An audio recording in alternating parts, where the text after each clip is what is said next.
With each passing day, there's another one of these now, and they are getting bigger and worse over time. None of them are getting cleared up.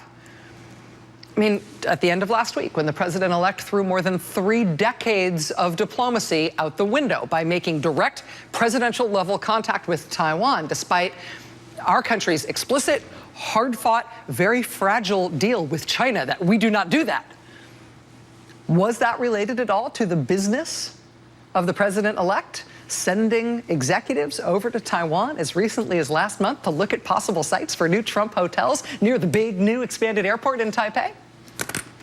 I mean, the Taiwanese government, we know from the news, right? The Taiwanese government has just gotten something from the president-elect of the United States that they've been trying to get from the United States for more than 30 years. Will they now say yes to whatever his business is asking for? In terms of permits or leases or loans or permissions or anything else the government in Taiwan can give, now that they are apparently being asked for those things by Trump's business? If the family business effectively gets paid by Taiwan as personal compensation to the president in return for this radical policy shift that the president-elect just made toward Taiwan, then that would be a gift from a foreign government to the president-elect through the mechanism of his family-run business. There are a number of these things in the news, and not just now. These aren't the first ones, right? There are more and more of these each passing day.